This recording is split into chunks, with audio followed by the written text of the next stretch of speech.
कार्तिक मास महात्म्य कथा अध्याय 11 कथा का 11वां अध्याय कार्तिक मास में स्नान, दान, व्रत और पूजा के महत्व को विस्तार से बताता है। इस अध्याय में महाराज पृथु के पुत्र राजा कार्तवीर्य अर्जुन के पराक्रम और उनके तप की कथा का वर्णन है।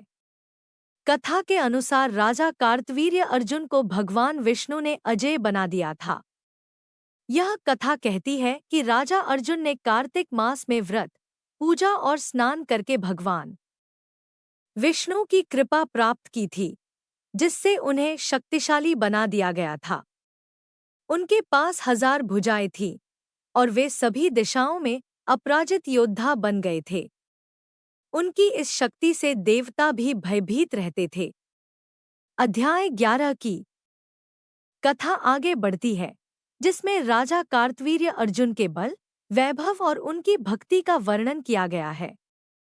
कथा के अनुसार राजा अर्जुन अत्यंत वीर और प्रतापी थे, लेकिन इसके साथ ही वे भगवान विष्णु के परम भक्त भी थे।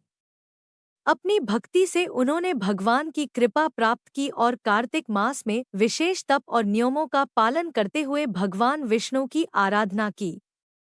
भगवान विष्णु की कृपा से राजा अर्जुन को न केवल शारीरिक शक्ति मिली, बल्कि अद्भुत आध्यात्मिक बल भी प्राप्त हुआ। उनकी प्रजा भी उनके शासन में सुखी और समृद्ध थी। राजा अर्जुन का राज्य चारों ओर से सुरक्षित और शांतिपूर्ण था, क्योंकि उनके राज्य में न्याय, सत्य और धर्म का पालन किया जाता था। अध्याय 11 की कथा आगे बताती है कि एक समय राजा कार्तवीर्य अर्जुन अपनी शक्तियों और वैभव के कारण अभिमानी हो गए थे।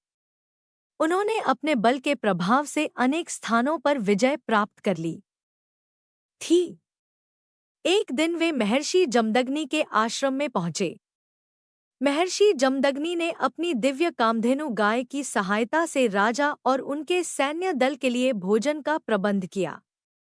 राजा कार्तवीर्य अर्जुन ने कामधेनु की अद्भुत शक्तियों को देखकर उसे पाने की इच्छा की और महर्षि जमदग्नि से उसे मांग लिया। महर्षि ने राजा से कहा कि यह कामधेनु उन्हें तपस्या के बल से प्राप्त हुई है, अतः वे इसे नहीं दे सकते। यह सुनकर राजा ने बलपूर्वक कामधेनु को छीन लिया और अपने राज्य में ले गए। जब महर्षि जमदग्नि के पुत्र भगवान परशुराम को इस बात का पता चला, तो वे बहुत क्रोधित हुए। उन्होंने राजा कार्तवीर्य अर्जुन को युद्ध के लिए ललकारा और अपने अद्भुत पराक्रम से उनका वध कर दिया। परशुराम जी ने न केवल अपने पिता का अपमान सहन नहीं किया, बल्कि अधर्म के नाश और धर्म की स्थापना के लिए पृथ्वी से अनेक बार क्षत्रियों का संहार भी किया। कथा का यह भाग राजा कार्तवीर्य अर्जुन और परशुराम के प्रसंग से यह सिखाता है कि भक्ति, तपस्या और धर्म का पालन सबसे बड़ी शक्ति है। परशुराम जी के पराक्रम के बाद राजा कार्तवीर्य अर्जुन का वध हो जाने पर उनकी प्रजा और परिवार दुखी हो गए, किंतु यह घटना समस्त राजाओं और अन्य लोगों के लिए एक महत्वपूर्ण संदेश बन गई कि अधर्म और अहंकार का परिणाम सदा ही विनाशकारी होता है। इसके बाद महर्षि जमदग्नि ने परशुराम जी को समझाया कि क्रोध छोड़कर उन्हें तपस्या और सेवा के मार्ग पर वापस लौटना चाहिए। उन्होंने परशुराम जी को यह भी बताया कि कार्तिक मास में क्रोध और अहंकार को त्याग कर पवित्र नदियों में स्नान, व्रत और भगवान विष्णु की भक्ति करने से सभी पापों का नाश होता है और व्यक्ति को शांति प्राप्त होती है। कथा का संदेश कार्तिक मास का यह महात्म्य यही बताता है कि जीवन में सच्ची सफलता केवल भौतिक शक्ति से नहीं, बल्कि भक्ति, विनम्रता और सेवा के मार्ग पर चलने से मिलती है। जो व्यक्ति भगवान के प्रति सच्ची श्रद्धा और भक्ति रखता है और कार्तिक मास में भगवान का स्मरण करता है, उसे सभी प्रकार के सुखों की प्राप्ति होती है और जीवन में आने वाले संकट दूर हो जाते हैं। अध्याय 11 के अंत में यह कहा गया है कि कार्तिक मास का महात्म्य केवल राजा महाराजाओं के लिए नहीं, बल्कि हर किसी के लिए है। जो साधारण व्यक्ति भी कार्तिक मास में भगवान विष्णु की पूजा करता है, तुलसी के पौधे का पूजन करता है और दान करता है, उसे जीवन में सुख समृद्धि, शांति और मोक्ष की प्राप्ति होती है। कार्तिक मास महात्म्य कथा अध्याय 12 में कार्तिक मास में तुलसी पूजा और दीपदान के विशेष महत्व का वर्णन किया गया है। इसमें बताया गया है कि कार्तिक मास में तुलसी पूजा करने से सभी प्रकार के पापों का नाश होता है और भगवान विष्णु की कृपा प्राप्त होती है। तुलसी को भगवान विष्णु की प्रिय मानी जाती है और इसलिए कार्तिक मास में तुलसी के पौधे के प्रति विशेष भक्ति भाव रखने का उल्लेख है। इस अध्याय में एक पौराणिक कथा भी है जो तुलसी और भगवान विष्णु के विवाह से जुड़ी है। कथा के अनुसार तुलसी माता ने भगवान विष्णु की कठिन तपस्या की थी। उनकी भक्ति से प्रसन्न होकर भगवान विष्णु ने उनसे विवाह किया और तब से तुलसी को भगवान विष्णु के चरणों में स्थान मिला। इस कारण से कार्तिक मास में तुलसी विवाह का विशेष महत्व है, जिसे तुलसी विवाह या देवोत्थान एकादशी के रूप में मनाया जाता है। कथा के अनुसार जो व्यक्ति कार्तिक मास में तुलसी के पौधे के सामने दीप जलाता है और भगवान विष्णु का पूजन करता है, उसे अपने जीवन में सभी प्रकार की सुख समृद्धि और शांति प्राप्त होती है। तुलसी के पत्तों का उपयोग भगवान के प्रसाद में किया जाता है और यह अत्यंत पुण्यदायक माना जाता है। दीपदान का महत्व अध्याय 12 में दीपदान का महत्व भी बताया गया है। कार्तिक मास में दीप जलाने से भगवान विष्णु प्रसन्न होते हैं और व्यक्ति के जीवन से अंधकार, अज्ञान और संकट दूर होते हैं। कथा के अनुसार जो व्यक्ति कार्तिक मास की रात्रि में दीप जलाकर भगवान विष्णु की पूजा करता है, वह अगले जन्म में सौभाग्यशाली और समृद्ध होता है। कार्तिक मास में दीप जलाने से पितरों को शांति मिलती है और व्यक्ति के जीवन में पापों का नाश होता है। अध्याय 12 के आगे का भाग कार्तिक मास में की जाने वाली अन्य पुण्य कर्मों के महत्व का वर्णन करता है। इसमें बताया गया है कि कार्तिक मास में केवल तुलसी पूजा और दीपदान ही नहीं, बल्कि व्रत, उपवास, दान और स्नान का भी विशेष महत्व है। इस मास में जो व्यक्ति नियमपूर्वक गंगा, यमुना, सरस्वती, नर्मदा, गोदावरी आदि पवित्र नदियों में स्नान करते हैं, उनके पापों का नाश होता है और उन्हें पुण्य की प्राप्ति होती है। दान का महत्व अध्याय में दान के महत्व का भी वर्णन है। विशेषकर कार्तिक मास में अन्न, वस्त्र, स्वर्ण, तिल, गुड़, घी और दीपक का दान करने से अत्यधिक पुण्य फल की प्राप्ति होती है। जो व्यक्ति इस मास में गौ, अन्न, भूमि, तिल और स्वर्ण का दान करता है, उसे अगले जन्म में भी सुख समृद्धि प्राप्त होती है। कथा के अनुसार एक बार भगवान श्री कृष्ण ने स्वयं कार्तिक मास में दान, पूजन और उपवास का पालन किया था। श्री कृष्ण ने भक्तों से कहा कि इस मास में किया गया हर पुण्य कर्म 100 गुना अधिक फलदायी होता है। इसलिए जो व्यक्ति सच्चे मन से कार्तिक मास में पुण्य कर्म करता है, उसे भगवान की कृपा प्राप्त होती है। व्रत और उपवास का महत्व इस अध्याय में कार्तिक मास के व्रतों का भी महत्व बताया गया है। जो व्यक्ति इस मास में एकादशी, पूर्णिमा और अन्य महत्वपूर्ण तिथियों पर व्रत रखता है, उसे सभी प्रकार के पापों से मुक्ति मिलती है। कार्तिक मास का व्रत रखने से व्यक्ति को मानसिक और शारीरिक शुद्धि प्राप्त होती है और वह जीवन के बंधनों से मुक्त हो जाता है। कथा के अनुसार एक समय की बात है, एक निर्धन ब्राह्मण ने कार्तिक मास में उपवास और पूजा का नियम पालन किया। उसकी भक्ति और तपस्या से प्रसन्न होकर भगवान विष्णु ने उसे आशीर्वाद दिया और उसके जीवन से सभी कष्ट दूर हो गए। इस प्रकार कार्तिक मास में व्रत और उपवास करने से व्यक्ति को सुख, शांति और समृद्धि की प्राप्ति होती है। कथा का संदेश अध्याय 12 के अंत में बताया गया है कि कार्तिक मास में भगवान विष्णु की भक्ति और पूजा करने से व्यक्ति को डोट जीवन में स्थायी आनंद और मोक्ष की प्राप्ति होती है। यह मास व्यक्ति के लिए अपने पापों का प्रायश्चित करने का और आत्मा की शुद्धि का अवसर प्रदान करता है। कार्तिक मास महात्म्य कथा अध्याय 13 में कार्तिक मास की महिमा और इस मास में की जाने वाली पूजा, भक्ति और दान के अनंत पुण्य फल का वर्णन है। यह अध्याय हमें भगवान विष्णु के प्रति पूर्ण भक्ति, प्रेम और श्रद्धा के महत्व को बताता है। इसमें यह भी बताया गया है कि कार्तिक मास में किए गए छोटे से छोटे पुण्य कर्म का भी व्यक्ति को हजारों गुना अधिक फल प्राप्त होता है। इस अध्याय में एक कहानी का वर्णन है जिसमें भगवान विष्णु ने अपने भक्त को डोट कार्तिक मास का व्रत और स्नान करने का महत्व समझाया। कथा के अनुसार एक समय एक निर्धन ब्राह्मण था जो बहुत ही धर्मप्रिय और भक्त था। हालांकि उसके पास धन संपत्ति नहीं थी, लेकिन उसके पास भगवान विष्णु के प्रति असीम श्रद्धा थी। एक दिन एक संत ने उसे बताया कि कार्तिक मास में पवित्र नदियों में स्नान करने, तुलसी पूजा करने और दीप जलाने से भगवान विष्णु की कृपा प्राप्त होती है। संत की बातों से प्रेरित होकर ब्राह्मण ने कार्तिक मास में व्रत, स्नान और दीपदान का संकल्प लिया। अपनी कठिन परिस्थितियों के बावजूद उसने सच्चे मन से नियमों का पालन किया। उसकी इस भक्ति और समर्पण को देखकर भगवान विष्णु ने प्रसन्न होकर उसे दर्शन दिए और उसे आशीर्वाद दिया। भगवान ने कहा कि जो व्यक्ति कार्तिक मास में श्रद्धा और प्रेम से मेरी पूजा करता है, उसे जीवन के सभी कष्टों से मुक्ति मिलती है और उसका जीवन धन्य हो जाता है। व्रत और स्नान का महत्व।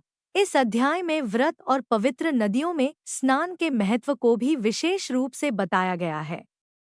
कार्तिक मास में गंगा, यमुना, नर्मदा आदि पवित्र नदियों में स्नान करने से व्यक्ति को डोट मोक्ष प्राप्त होता है। जो व्यक्ति इस मास में नियमित रूप से स्नान करता है, उसके सभी पाप नष्ट हो जाते हैं। दीपदान का महत्व। अध्याय 13 में दीपदान की महिमा का वर्णन भी किया गया है। जो भक्त इस मास में भगवान विष्णु के मंदिर या तुलसी के पास दीप जलाता है, उसे विशेष पुण्य की प्राप्ति होती है। यह भी कहा गया है कि जो व्यक्ति किसी जलाशय, नदी या तीर्थ स्थान पर दीपदान करता है, उसकी कई पीढ़ियां भी पुण्य का लाभ पाती हैं। इस अध्याय में एक और कथा का उल्लेख है जिसमें एक निर्धन महिला की कथा सुनाई गई है। वह महिला अत्यंत गरीबी में जीवन बिता रही थी, परंतु उसमें भगवान विष्णु के प्रति अगाध श्रद्धा और भक्ति थी। कार्तिक मास के प्रारंभ होते ही उसने व्रत और पूजा का संकल्प लिया, लेकिन साधनों की कमी के कारण वह केवल एक छोटा सा दीप जलाकर भगवान विष्णु की पूजा करती थी। उसके इस निस्वार्थ भक्ति भाव से भगवान विष्णु इतने प्रसन्न हुए कि एक रात्रि उन्होंने उसके स्वप्न में दर्शन दिए। भगवान ने उससे कहा, हे देवी, तुम्हारा यह छोटा सा दीपदान मेरे लिए अनमोल है, क्योंकि इसे तुमने प्रेम और श्रद्धा से किया है। मैं तुम्हारे इस पुण्य से अति प्रसन्न हूँ। तुम जो भी वर मांगना चाहो, मांग सकती हो। महिला ने अत्यंत विनम्रता से भगवान से केवल यह वरदान मांगा कि उसका और उसके परिवार का जीवन सुख शांति और भक्ति में व्यतीत हो। भगवान ने उसे यह आशीर्वाद दिया कि वह न केवल इस जन्म में, बल्कि अगले जन्मों में भी भक्ति के मार्ग पर चल सकेगी और सभी प्रकार के दुखों से मुक्त रहेगी। कथा का संदेश। इस कथा का संदेश यह है कि भगवान को डोट केवल साधनों से नहीं, बल्कि सच्चे मन और प्रेम से प्रसन्न किया जा सकता है। कार्तिक मास में किया गया एक छोटा सा पुण्य भी अनंत फल देने वाला होता है, यदि उसे श्रद्धा, प्रेम और भक्ति से किया जाए। कार्तिक मास में जो व्यक्ति साधारण दीप जलाकर भी भगवान विष्णु का स्मरण करता है, उसे अपार पुण्य की प्राप्ति होती है। अध्याय 13 के अंत में यह बताया गया है कि इस मास में किए गए सभी कार्य जैसे तुलसी पूजा, दीपदान, व्रत, स्नान और दान जीवात्मा को भगवान के करीब ले जाते हैं। भगवान विष्णु की कृपा से उसे जीवन के सभी बंधनों से मुक्ति मिलती है और अंततः वह परमधाम की ओर अग्रसर होता है। कार्तिक मास महात्म्य कथा अध्याय 14 में कार्तिक मास के व्रत, दान और सेवा के महत्व के साथ साथ इसके द्वारा मिलने वाले विशेष फलों का वर्णन किया गया है। इसमें यह बताया गया है कि कार्तिक मास में भगवान विष्णु की भक्ति और सेवा करने से सभी प्रकार के पाप नष्ट हो जाते हैं और व्यक्ति को धर्म, अर्थ, काम और मोक्ष चारों पुरुषार्थों की प्राप्ति होती है। इस अध्याय में एक और प्रेरणादायक कथा दी गई है जिसमें एक गरीब वृद्ध महिला का वर्णन है। उस महिला के पास कोई धन नहीं था, परंतु उसके मन में भगवान विष्णु के प्रति असीम भक्ति थी। कार्तिक मास में उसने एक छोटा दीप जलाने का संकल्प लिया, परंतु उसके पास दीप जलाने के लिए पर्याप्त तेल नहीं था। फिर भी उसने अपनी संपूर्ण श्रद्धा के साथ भगवान के सामने दीप जलाया और उनके चरणों में अपनी भक्ति अर्पित की। भगवान विष्णु ने उसकी इस भक्ति से प्रसन्न होकर उसे आशीर्वाद दिया। उनकी कृपा से वृद्धा के जीवन में सुख शांति का आगमन हुआ और उसके सारे कष्ट समाप्त हो गए। इस कथा से यह समझ में आता है कि भगवान केवल श्रद्धा और सच्ची भक्ति से प्रसन्न होते हैं, चाहे भौतिक साधन कितने भी सीमित क्यों न हों। स्नान और दीपदान का महत्व अध्याय में आगे बताया गया है कि कार्तिक मास में गंगा, यमुना, सरस्वती, नर्मदा जैसी पवित्र नदियों में स्नान करने से व्यक्ति को पवित्रता और पुण्य की प्राप्ति होती है। जो व्यक्ति इस मास में नित्य प्रातःकाल स्नान करता है उसे आत्मिक शुद्धि प्राप्त होती है। साथ ही कार्तिक मास में दीपदान करने से व्यक्ति के सभी प्रकार के कष्ट दूर होते हैं और उसे विशेष पुण्य फल प्राप्त होता है। दीपदान से घर में समृद्धि और सुख शांति बनी रहती है। कार्तिक मास का अंतिम व्रत और दान का फल अध्याय 14 में कार्तिक मास के अंतिम दिन, विशेषकर पूर्णिमा के दिन व्रत, दान और पूजा का महत्व बताया गया है।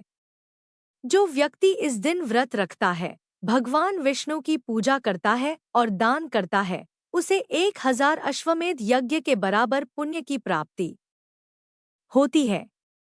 इस दिन किया गया दान कई गुना बढ़कर फलित होता है और अगले जन्मों में भी सुख संपत्ति का कारण बनता है।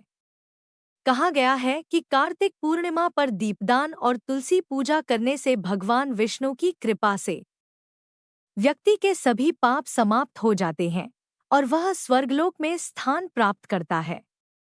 जो व्यक्ति इस पवित्र मास में भगवान की सेवा करता है उसे मृत्यु के पश्चात विष्णुलोक में स्थान मिलता है और वह जन्म मरण के बंधन से मुक्त हो जाता है। कार्तिक मास महात्म्य कथा अध्याय 15 में कार्तिक मास के व्रत और पूजा के महत्व को और गहराई से बताया गया है। इसमें बताया गया है कि इस मास के दौरान विशेष रूप से एकादशी व्रत का पालन करना अत्यंत पुण्यकारी है। कार्तिक मास में जो भक्त एकादशी के दिन व्रत रखते हैं वे भगवान विष्णु की विशेष कृपा प्राप्त करते हैं और उनके सभी पाप नष्ट हो जाते हैं। एकादशी व्रत का महत्व अध्याय 15 में एकादशी व्रत के महत्व को विस्तार से समझाया गया है। जो व्यक्ति एकादशी व्रत करता है वह अपने समस्त पापों से मुक्त हो जाता है और उसे मोक्ष की प्राप्ति होती है। इस दिन विशेष रूप से भगवान विष्णु की पूजा की जाती है और उपवास रखा जाता है। एकादशी व्रत का पालन करने से मनुष्य के अंदर की सब बुराइयां दूर हो जाती हैं और उसकी आत्मा पवित्र हो जाती है। कथा का एक उदाहरण अध्याय में एक कथा दी गई है जिसमें एक गरीब ब्राह्मण का वर्णन है। वह ब्राह्मण बहुत साधारण जीवन जीता था, लेकिन उसमें भगवान विष्णु के प्रति गहरी श्रद्धा थी। एकादशी के दिन उसने भगवान विष्णु का व्रत किया और निराहार उपवास रखा। उसकी भक्ति और तपस्या से भगवान विष्णु प्रसन्न हुए और उसे दर्शन दिए। भगवान ने उसे आशीर्वाद दिया कि वह जीवन में समृद्ध होगा और उसे किसी भी प्रकार की कठिनाई का सामना नहीं करना पड़ेगा। भगवान ने यह भी कहा कि एकादशी के व्रत से व्यक्ति का जीवन धन्य हो जाता है और जो इस दिन भगवान विष्णु का ध्यान करता है, उसे समस्त संसार की सुख समृद्धि प्राप्त होती है। कथा का संदेश। इस कथा से यह स्पष्ट होता है कि भगवान के प्रति सच्ची श्रद्धा और भक्ति से कोई भी व्यक्ति अपने जीवन को उत्तम बना सकता है। भगवान की पूजा का वास्तविक फल यही है कि व्यक्ति अपने पापों से मुक्ति पाता है और उसे सच्चे सुख की प्राप्ति होती है। एकादशी व्रत का पालन न केवल इस जन्म के कष्टों को दूर करता है, बल्कि अगले जन्मों में भी सुख और शांति की प्राप्ति कराता है। दान का महत्व। अध्याय 15 में दान के महत्व को भी विशेष रूप से बताया गया है। इस मास में किए गए दान का प्रभाव अत्यधिक होता है। विशेष रूप से कार्तिक मास में भगवान विष्णु के पूजन के बाद जो व्यक्ति गरीबों, ब्राह्मणों या जरूरतमंदों को अन्न, वस्त्र, तिल, तेल, घी और दीपक का दान करता है, उसे अपार पुण्य की प्राप्ति होती है। कहा गया है कि जो व्यक्ति इस मास में दान करता है, वह अपने पापों का नाश करता है और उसके जीवन में समृद्धि और खुशहाली आती है। दान का प्रभाव इतना अधिक होता है कि वह न केवल इस जन्म में, बल्कि आने वाले जन्मों में भी सुख समृद्धि की ओर अग्रसर करता है। दीपदान का महत्व। इस अध्याय में दीपदान का महत्व भी बताया गया है। विशेष रूप से कार्तिक माह में दीप जलाना अत्यधिक पुण्यकारी माना गया है। जो व्यक्ति इस मास में दीप जलाता है, उसे असीम पुण्य की प्राप्ति होती है। दीप जलाने से घर में सुख शांति बनी रहती है और व्यक्ति के जीवन से अंधकार, दीन दुख और पाप समाप्त हो जाते हैं। दीपदान से न केवल इस जीवन के कष्ट समाप्त होते हैं, बल्कि व्यक्ति का जीवन उज्ज्वल और खुशहाल बनता है। दोस्तों, आपको यह कहानी कैसी लगी कमेंट बॉक्स में ज़रूर बताइए।